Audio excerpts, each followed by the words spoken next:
Hello guys and welcome to episode 6 of my Steins visual novel Let's Play. As we saw off last week, we had a lecture at Kurisu's lecture, which was very, very informative, and we learnt a lot about relativity and time travel, and it was so wordy, and I'm sorry that if I got stuff wrong. It was just like lots of words, it was all very scientific, and there was a lot of them. I'm sorry, I'm so sorry. But apparently Okabe listened to all of it, and I guess we're going to find out what he did afterwards today on Steins Gate.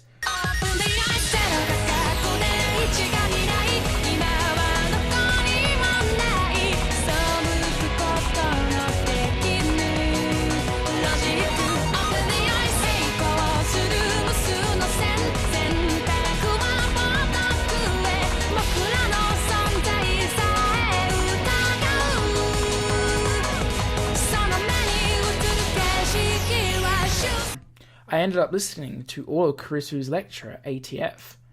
After the 2 time travel theories she introduced at the beginning, she explained all the other theories in an easy to understand manner. She was a little awkward at first, but she gradually got used to it. By the end, it was an impressive lecture, so impressive that you wouldn't think it was an 18-year-old's first time. She did well to respond to my malicious questions with sarcasm. She's got guts. Wait, why am I praising her? Leaving that aside, I saw Makase Kurisu dead, and yet she is alive. There's a contradiction in my memories, and not just about Kurisu. My conversations with Daru and Mayuri didn't mesh either. And things contrary to my memory are happening in reality. Everything would be solved if I just told myself that what I saw was a dream, an illusion. It could never happen, but never say never. And with that said, this is a nice change of pace. After parting with Daru at ATF, I decided to come here, Yanabayashi Shrine, to get exercised. Wait, hold on. Didn't he just say last time that he didn't believe in supernatural? So why is he getting exercised if he does not believe in the supernatural? This doesn't make sense to me, but okay. I seriously doubt that Makase Kurisu at ATF was a ghost. Regardless, it was natural to want an exorcism after seeing that. I'm Japanese, it's in our blood. Is it also in your blood to kind of assault her? I don't know. Yanabashi Shrine can be found by entering the first side road after crossing the Mansaibashi Bridge, right by the river that flows underneath the Grider Bridge. It's a very small shrine that doesn't fit with the surrounding multi-tenant buildings. Kanda Maijin is a more famous shrine in Akiba, but I deliberately chose this one. The shrine grounds are so narrow there's not enough room to swing a cat. Regardless, I hear the cries of cicadas from a few trees growing here. Oh, it's Okarin! Yes, Mayuri! Yeah! In front of the main building are 2 girls. One of them is Mayuri, well, duh. Oh, who's she? The other is a docile-looking girl in Miko garb. The girl might be a bit misleading, though. This is Yurishibara Ruka, the chief priest's son. What? Son? That's right, son. He's a beautiful, lovely girl in every way, but he's a guy. What? Okabe-san. Hello? I'm just repeating what they're saying. He bows his head. The voice of a woman, the manners of a woman. Even more womanly than a woman. But he's a guy. I like how they focus up when they say, but he's a guy. It's quite funny. Taller than Mayuri, yet with curves oh so slender. But he's a guy. Looks good in Miko garb. But he's a guy. Holding a bamboo broom, apparently in the middle of cleaning. But he's a guy! Almost evening, yet still so hot outside. But he's a guy! Damn, cicadas won't shut up, but he's a guy! What? Rukoko, that blade I bestowed upon you. What happened to it? He's an acquaintance of mine, so I call him Rokako. In the past, I happened to save him from some photographers in a pedestrian zone.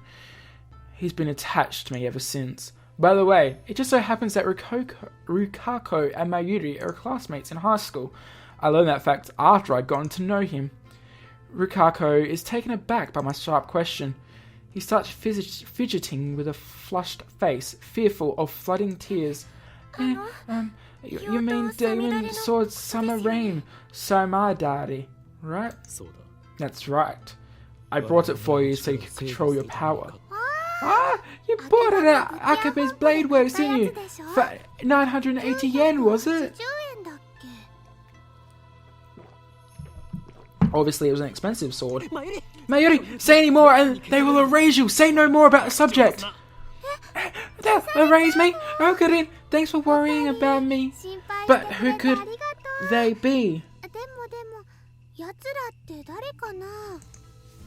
I ignore Mayuri's question. So, Rukako, are you making sure to use a demon sword Simidare, like I told you? Yes, I do practice swings once a day.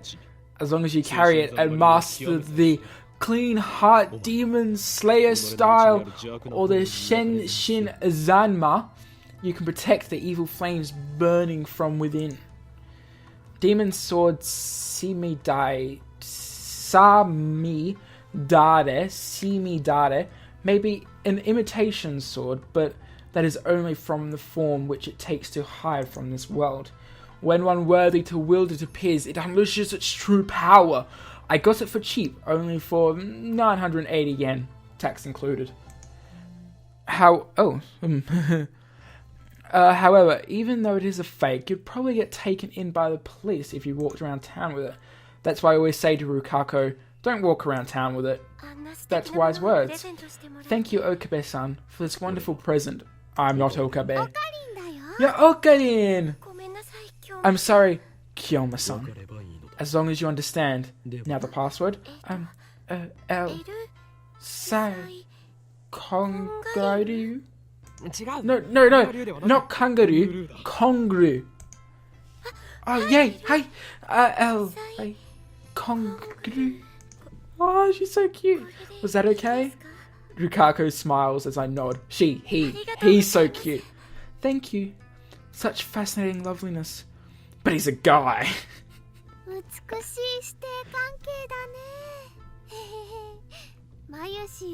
You got a beautiful master-disciple relationship. Mayuri's not a Fujoshi, but she's getting a little excited. Fujoshi are when people Fujoshi is a term for girls who like guy-on-guy relationships. It's an anime term that they use a lot. Yeah, you see it a lot at the moment around Kuroko, like Kuroko no Basket, because a lot of Fujoshi like the whole relationship between Kuroko and Kagami, and that's the kind of people that Fujoshi are. They also are sometimes into yaoi as well, and they can get a bit weird. But let's not get into that, and let's keep going. Mayuri-chan, don't imagine weird things. Jeez Louise. Though, we do have a master-disciple relationship. I, as Hyoin Kyoma, have taught Rukako the conspiracies and ruling structures that plague the world and ways to resist them. That stuff about Demon Sword, Simidare, is part of that. Looks aside, Rukako is very obedient and honest in character. He never gives up. And actually, Rukako was the one who asked me to teach him lots of things. He's a very attentive disciple, though he does have the weakness of not catching on too quickly and being too shy. So, why is Mayuri here? I came to meet Ruka-kun. Komima? Probably Comic Cat. It's Comic Cat, but just the Steins Gate version of Comic Cat, yeah. Komima's coming up next month, and I keep telling him to cosplay as Kirai-chan from Rainet, but he never said okay. But cosplaying, that's too embarrassing for me. But, you know, I'm absolutely sure Ruka-kun will look great in it. That phrase, Such a cute kid can't be a girl. It's really popular. No, okay. Come on. Make your cosplay debut. Mayuri's hobby is making costumes. She's made at least 30 so far, but it's rare for her to wear them herself. She seems to feel supreme joy in seeing someone else wear them. And so it looks like she's chosen Rukako as her next target. And of course, the in-progress costume Mayuri is currently raving about is for a female character. It doesn't look like Rukako, a boy, wants to wear something like that. I'm not sure if I know that feeling. I mean, he's wearing Miko garb like it's normal, so I don't think he's opposed to cross-dressing. If he's not, then I don't really see why cosplay should be any different. And I restrained Mayuri from pressing Rukako. Save the trivial stuff for later. But it's really important for Mayushi, you know? And it's trivial to me! Anyway, Rukako, the reason I came to visit today, an exorcism. Can I get you to exorcise me? An exorcism? Then you should ask my father. No, it's nothing that serious. I need some peace of mind. That's why I came here, instead of Kandamoji. And with that said, bring over the usual. The usual? You mean Samidari? No. Who the hell uses a demon sword for exorcism? The usual for an exorcism should be obvious. I don't know what it's called, but that's that stick thingy with the zigzaggy paper thingies that priest does that shaky thingy with. See, now that there's my line. Okay, your explanation was so childish. Quite a shock to hear that from Mayuri. The unsa, but I don't know if my father would lend it to me.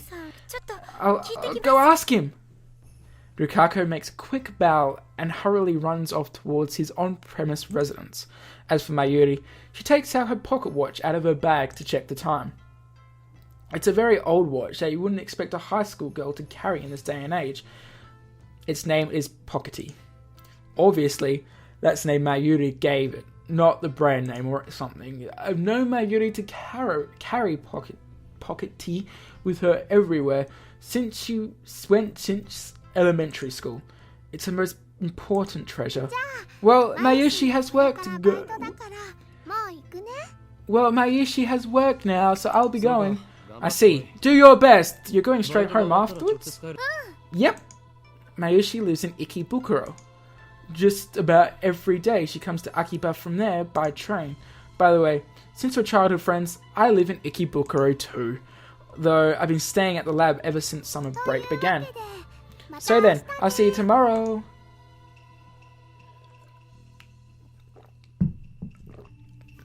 I call Mayuri to stop before she trots off to the station. Mayuri. Bucket radio Kaiken. You heard a man scream, right? Scream? Mayuri blinks several times and puts her finger to her temple as in thought. Then she gives her usual smile. What was that again? This afternoon. I don't think I heard it. I see. Okay, that's fine. Okarin's a weirdo. Bye then. I love doing that. Mayuri walks with her back turned around, waving at me till her figure disappears beyond the archway. Tori. Okabe-san, thanks for waiting. Rukako returns as if to replace Mayuri. In his hand, the usual white zigzaggy thingy. I was able to borrow it, thank goodness. Huh? Did Mayuri-chan go home? Mayuri doesn't matter, so please begin the exorcism at once, Rukako. Yes. Are you really finding me... what exactly am I exercising anyway? Rukako is flustered. Right after sensing his unreliable anxiety, I feel chills run down my spine. An evil spirit has possessed me! God! I grab my violently shaking wrists. Calm yourself, evil spirit! God. Hurry! Rukako! At this rate, it'll take over! No way! Okabe-san, please, hang in there! No, Okabe-san! I'm sorry! Kiyama-san! But what should I Exorcism! Hurry! Just do it! Ow! I taught you earlier! Oh, okay! With a serious look on his face, Rukako grasps the unsa, with both hands, almost like the sword stance. He exudes an imposing atmosphere. His cheeks blush, his lips blubber. Looks like he wants to say something, but is hesitating, panicking because he feels awkward. Animus, please expel this spirit from me. I don't want to kill you. Rukako starts crying. Looks like he's really worried. Reason tells me he's a guy, but his lovely appearance makes me feel guilty. Like I made a frail girl cry. But despite his tears welling up in my eyes, it looks like Rukako's resolving himself. Oh, evil spirit! He raises his unsa up higher, shaking it left and right. Please leave Okabe, Kyoma-san. That's great. Now just strike those zigzags on my arm. The tips of the unsa touches my right arm. In manga and such, this would be a cue for some dramatic shockwave to occur, but nothing like that happened. Kokeda's cried. That's it. How was it? I take a deep breath and a drink. The trembling in my arm stopped. I'm okay. Looks like you drove away the evil spirit. That's great, Rukako. Rukako sighs in relief and blushes. I'm happy to have been of service. That bashful appearance really does make him look like a girl. After I got back to the lab, I took the TV that broke this noon. This noon? Is that a word? Is that the sentence? That broke this noon? Anyway, down to the Brawn Tube workshop downstairs for repairs. Data and Mayuri had already gone home, so I had to bring the TV down Ohiyama's building's narrow staircase by myself. It was brutal, bone-breaking work. I pushed the workshop door open with my hips and head inside. In the room, only dimly lit by the setting sun, the light from the gigantic CRT seems awfully bright as it displayed a foreign news program. The 42-inch CRT. Doesn't it seem like something you would get in a modern Japan? With LCD TVs becoming the standard, I'm seriously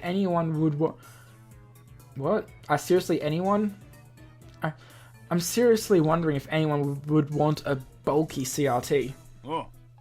Oh, what's up, Okabe?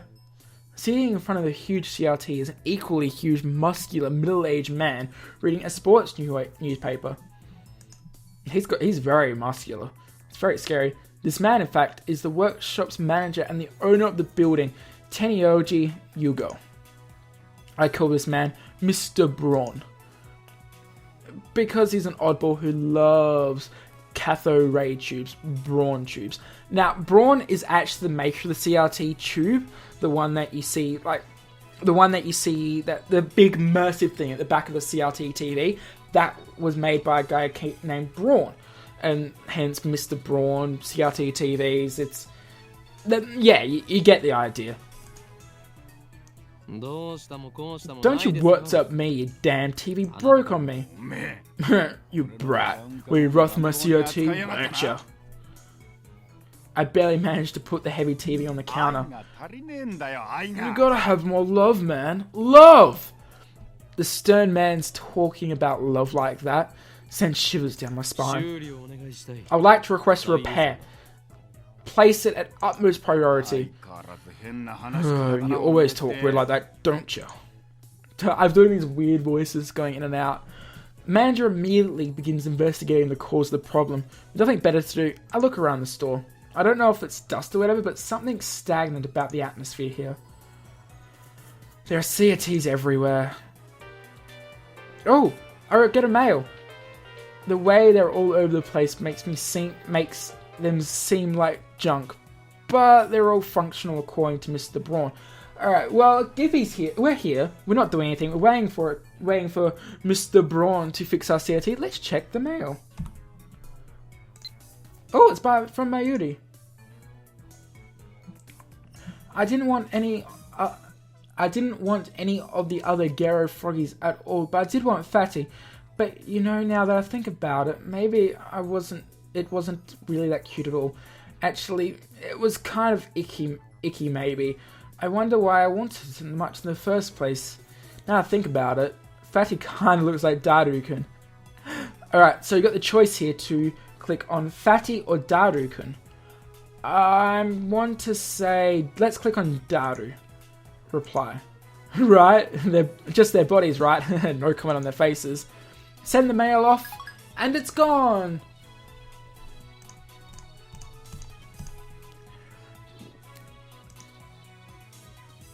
There's a full range of old to new, old-fashioned ones that come from the Showa era.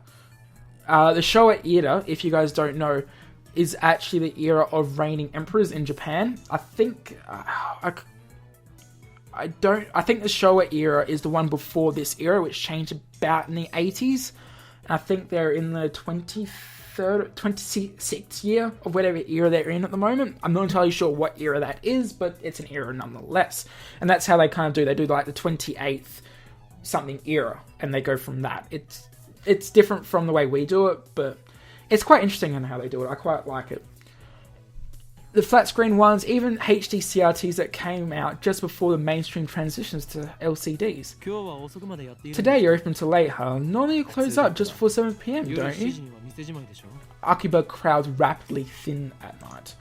The major electronics shops all close around about 8 or 9 PM. And then, as if the liveliness of the day were all a lie, the town dies into silence. We got a guest coming later today. A guest? A usual small woodland creature? Why, don't you call my lovely little girl a small woodland creature? Manager glares at me, takes a photo out of his wallet, and gazes lovingly upon it. In the photo is a little girl around elementary age, shyly making a peace sign. The uninformed would assume this muscle-bound old guy to be some pedophile, but the girl in the photograph is manager's real daughter. She's about 6 years old now, I think. She's the second thing this old man loves. What was her name again? I've seen her come to play at the workshop every now and then. If you touch Nai, I kill ya. Yep, that's it. Teni Yoji Nai. It's written with the usual kanji to braid. Don't ask me. She pops up at the store from time to time, so she's interacted with us, the inhabitants of the second floor, before. Though I would say Mayuri instead of us. Mayuri's the only one she's gotten along with. She's afraid of Daru, keeps her distance.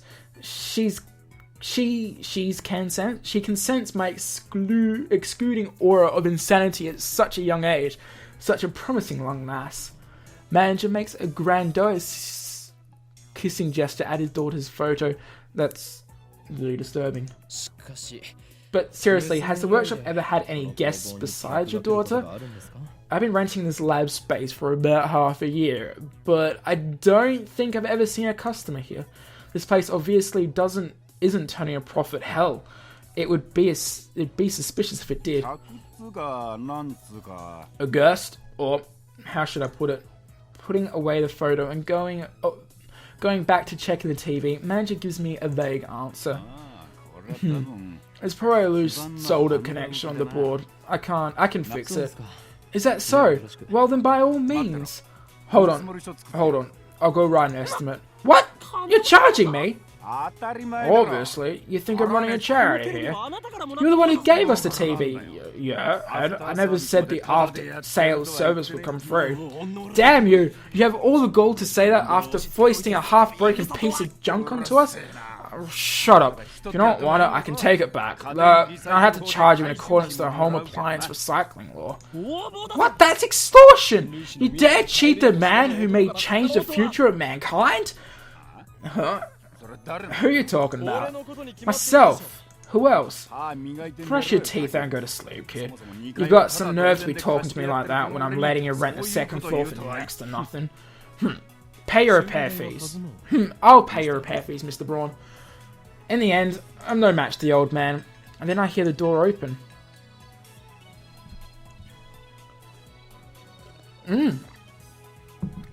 Well, looks like we have a new character in the series. I wonder who she is. But I guess that's the perfect time to stop. And next week we'll find out, well, next time on Steins Gate the visual novel, we'll find out on who this strange, really cute girl is. And of course, I hope you guys enjoyed this video as always. And of course, until next time, I have been the Dr. Dazza. You have been watching Steins Gate on DoctorDazzaGames, and until next time, guys, Martinet.